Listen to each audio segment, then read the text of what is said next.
আজ সন্ধ্যে 7টা নাগাদ তমলুক থেকে রাজ্যের বিরোধী দলনেতা সাংবাদিকদের মুখোমুখি হয়ে বিস্ফোরক দাবি করে বলেন, প্রত্যেকটি ট্রেজারি দুর্নীতির আঁতুড়ঘর।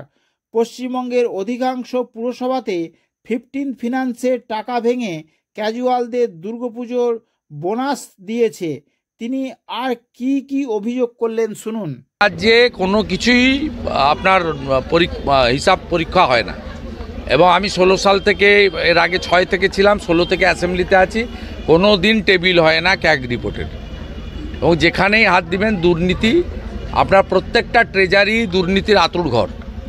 এবং আমি আপনাকে দায়িত্ব নিয়ে বলছি, এই তমলুক পৌরসভাতে দাঁড়িয়ে বলছি, পশ্চিমবঙ্গের অধিকাংশ পুরসভাতে 15 ফিনান্সের টাকা ভেঙে ক্যাজুয়ালদের দুর্গাপুজোর বেতন বোনাস দিয়েছে।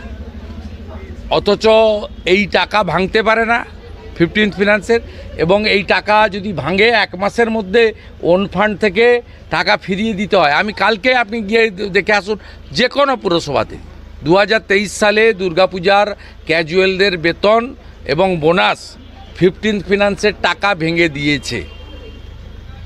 দেখে আসুন, এখানে সমস্ত ইরিগ্যালিটি। আমফানের অডিট রিপোর্টও একই জিনিস হবে। ক্যাগের রিপোর্ট বিধানসভায় পেশ করার কথা, ডিসকাশনের কথা কোনো দিন হয় না, কোনো দিন হয় না। স্বাভাবিকভাবে এখানকার সরকার একটা ব্যক্তি চালাচ্ছে, একটা পরিবার চালাচ্ছে, সে নিয়মকানুনের তোয়াক্কাই করে না। কেন নিয়মকানুন তোয়াক্কা করতে পারে? সবার জন্য রাজনৈতিক মিছিল মিটিং বন্ধ। উনি রাজ্যের মুখ্যমন্ত্রী, মাধ্যমিক পরীক্ষা পরশুদিন, তিনি প্রতিদিন মিছিল করে বেড়াচ্ছেন আর বক্তৃতা করে বেড়াচ্ছেন। স্কুলের 8, 9, 10 বাচ্চাদেরকে সাইকেল দেওয়ার নাম করে ডেকে সেখানে সব রাজনৈতিক কথা বলছেন। আপনারা আমাকে জিজ্ঞেস করলেন, আমি মন্দিরের ভিতরে রাজনীতির কথা বললাম না, বাইরে বেরিয়ে এসে বললাম। আমাদের যে বোধটা আছে রাজ্যের মুখ্যমন্ত্রীর, সে বোধ নেই।